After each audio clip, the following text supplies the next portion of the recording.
Bonjour, comment tu vas? Moi, je me porte très bien. Dans quelques jours, nous allons rentrer en été, ou si tu veux, dans les grandes vacances.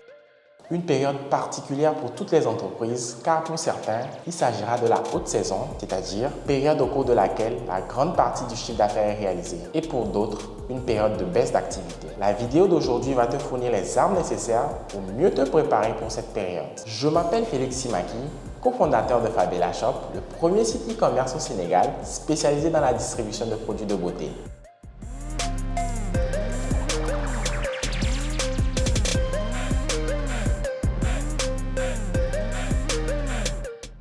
En Afrique, nous avons la chance, qu'il s'agisse de commerce traditionnel ou de e-commerce, que chaque période de festivité soit une période de croissance de vente. C'est ainsi que tous ceux qui évoluent dans ces secteurs voient leur vente augmenter pendant la Saint-Valentin, la Pâques, le Ramadan, la Tabaski et Noël.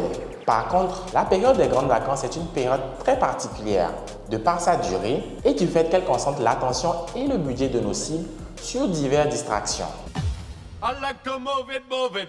I like to move it, move it. You like to move it. Cette année, à cela s'ajoute la crise du coronavirus. Mais ne t'inquiète pas, je vais te montrer 4 différentes astuces que tu peux mettre en place pour non seulement limiter la casse, mais également booster tes ventes. Première astuce, mets ta plateforme dans l'ambiance de l'été. Tu vois en décembre la façon dont toutes les boutiques installent des guirlandes et des sapins. Voilà, il n'y a aucune raison que cela ne se fasse qu'à Noël. Ce qui marche pour décembre devrait marcher pour juillet et pour août.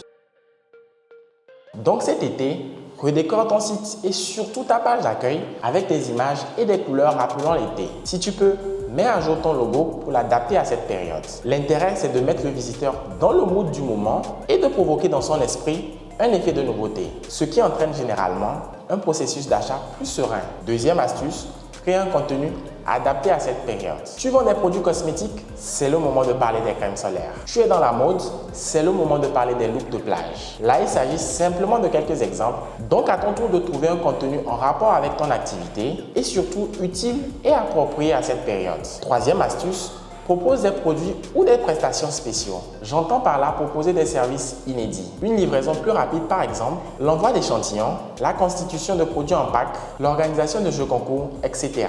L'objectif étant de susciter un regain d'attention sur ton business. Quatrième astuce, profite des campagnes marketing des grosses entreprises. Tu n'as pas la capacité financière pour investir dans de la publicité à la télé ou bien tu n'en as simplement pas envie. Peu importe tes raisons, tu ne dois pas passer à côté des campagnes marketing des grosses boîtes. Je vais juste te donner un seul exemple. En juillet, Jumia fêtera son anniversaire et je suis prêt à parier qu'ils vont lancer une grosse campagne promotionnelle. Tout ce que tu as à faire, c'est simplement de programmer tes promotions sur cette période. En fait, la médiatisation de l'anniversaire de Jumia te sera plus que bénéfique, car l'équipe marketing de Jumia aura déjà chauffé le public pour toi sur l'existence d'une période promotionnelle. Je ne vais pas faire tout le travail pour toi, donc appelle ta créativité pour coller ton wagon au train marketing des grosses boîtes. Bref, voilà quelques astuces que j'utilise souvent avec les entreprises que j'accompagne. Essaye et tu verras le résultat. Sinon, raconte-moi comment toi tu te prépares pour cette période et ne me dis surtout pas que tu n'as rien prévu. En attendant,